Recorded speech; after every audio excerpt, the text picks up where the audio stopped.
quanto do interesse de se cuidar ou se ter uma atenção,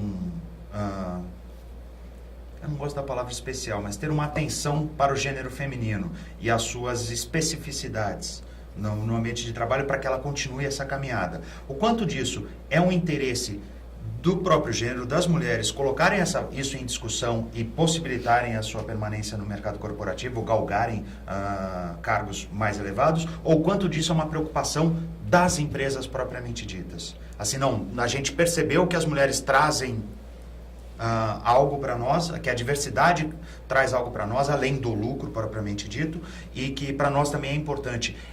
É muito mais uma demanda das pessoas ou da empresa?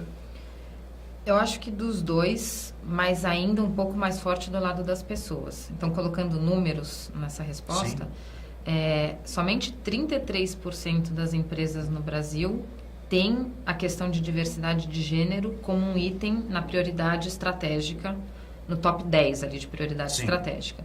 Então, ainda são poucas empresas que veem isso como uma prioridade. Se a gente ainda quebra esse número em empresas multinacionais e empresas nacionais, as empresas nacionais estão bem para trás. Esse número não chega nem a 10% das empresas nacionais que têm isso como prioridade estratégica. Então, eu acho que a demanda já está começando a acontecer dos dois lados, mas eu acho que ainda ela é mais puxada pelas pessoas. Você acha que isso é medo, receio ou ignorância? Ou nenhum dos três? Eu acho que talvez seja um fator mais histórico do que cultural e talvez, eu não chamaria de ignorância, mas talvez falta de conhecimento do que uma mulher pode trazer de impacto, né? Então, eu acho que nosso estudo talvez ajude nesse sentido, né? A gente está mostrando que a mulher pode sim trazer benefícios para a empresa. Mas eu acho que é muito um histórico, muito mais um histórico do que talvez medo ou ignorância ou uma falta de vontade, né?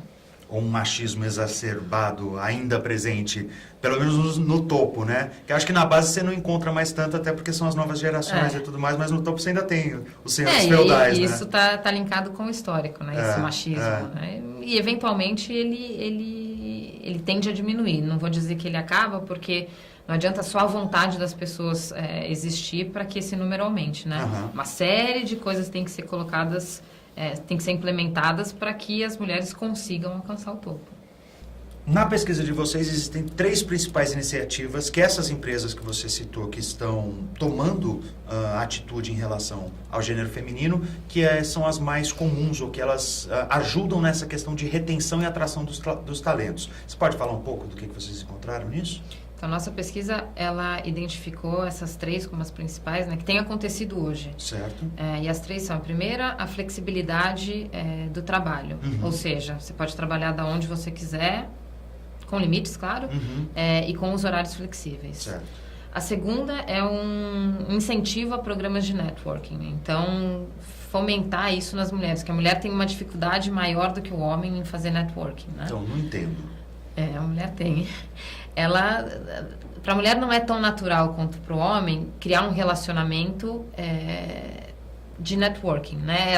Eu acho que ela cria relacionamentos bem estreitos e fortes, mas não com intuitos nenhuns. São daquelas pessoas que ela realmente... Da relação do dia a dia, né? Social, vamos dizer. Social. E o terceiro aspecto são os grupos que facilitam a vida da pessoa, né? Então, grupos ou serviços. Então, por exemplo, diversas empresas aqui no Brasil já têm creche. Então, são esses facilitadores Algumas iniciativas que eu vi que eu acho muito interessantes e que, para mim, acho que é fundamental, prioritário na decisão da mulher, e a gente vai entrar nesse assunto daqui a pouco, de permanecer na escalada profissional, na trajetória profissional dela, são algumas empresas que disponibilizaram local para amamentação e para retirada de leite, uma coisa que é muito importante, né? Quando a mulher volta, é o meu caso agora, né? Tô voltando de licença maternidade, a mulher volta e ela continua ainda ligada ao filho de diversos aspectos. Um desses é a amamentação, né? E diversas empresas, de fato, que a gente conversou, tem esse tipo de serviço, local né? específico para não ter que ir a um toalete, alguma coisa assim para fazer. Bom, e aí tem essa questão do olhar para o comitê executivo.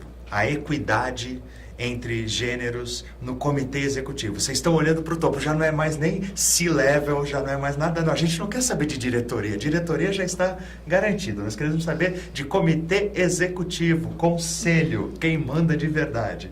E eu tenho aqui uma questão que eu nem sei se você vai gostar de ouvir ou não, mas eu vou te falar.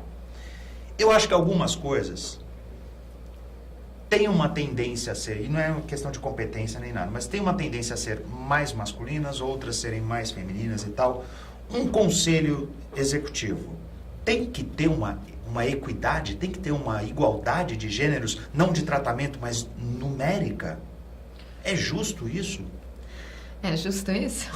E pra quem? É justo não ter isso? Não, eu vou dar essa resposta baseada no nosso estudo e depois eu posso te dar minha opinião pessoal. Perfeito. Acho que 2 aspectos do estudo indicam que mulheres, não necessariamente uma equidade, Sim. né? Mas algum tipo, pelo menos uma representatividade feminina no comitê executivo faz bem para a empresa. Primeiro são os números... Uma representatividade relevante.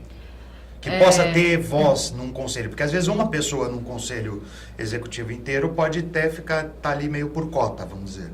Não é o caso, mas foi só para ilustrar. Não, sim. O estudo que a gente fez, na realidade, ele leva em consideração se tiver apenas uma mulher no comitê executivo. Entendi. Então, uma mulher já cria aquela correlação de números que eu falei de das empresas terem um resultado 50% melhores em média, né? Do outro lado, a McKinsey tem um estudo que fala quais são as 9 características de uma organização ou de uma liderança que fazem a performance financeira da empresa ser uma performance boa. Isso aí com base em diversas empresas que a gente analisou, não no âmbito desse estudo, mas em outros estudos. Tá. Dessas 9 características, 5 características são mais mostradas por mulheres, né? Então, vou dar alguns exemplos. Toda a parte de desenvolvimento pessoal. Né? Mulheres tendem a demonstrar, em média, esse aspecto mais do que os homens. Sim. Então, acho que os números mostram que mulheres podem melhorar a performance financeira. Características intrínsecas das mulheres também levam nessa direção. Então, respondendo a sua pergunta, eu acho que sim, a gente tem que trabalhar para um número maior de mulheres no topo. E essa é a minha opinião pessoal, porque eu acredito... Um número maior é uma coisa, 50-50 é outra. Você está perguntando 50-50? Eu não sei se 50, necessariamente 50-50. Você acha que seria saudável? Olha, eu acho que caminhar para esse número... Eu acho que a gente tem que experimentar. Número... Eu acho que a gente tem que experimentar. Eu concordo que a gente tem que experimentar, mas eu tenho os meus achismos. Não, eu não vou falar que 50-50 nesse momento, porque eu acho que é irrealista, né? A gente está num número de 8%. Você falar que imediatamente partir para esse número, eu acho que não é nem viável. Mas eu acho que a gente tem que caminhar para esse número, sim. Heloísa, muito obrigado pela sua presença, por compartilhar com a gente esses insights que vocês tiveram dentro dessa pesquisa. Acho que é muito bacana e muito importante a discussão. Acho que é uma discussão muito saudável e espero poder contar com você em outras oportunidades aqui. Claro, vai ser um prazer. Muito bem. E você também. Espero poder contar em outras oportunidades com a sua audiência. Este foi o TV HBR Brasil Entrevista. Eu sou Márcio Mussarella e nós nos encontramos numa outra oportunidade. Existem outros vídeos muito bacanas e outras entrevistas muito interessantes que você pode assistir aqui na TV HBR Brasil. Até a próxima.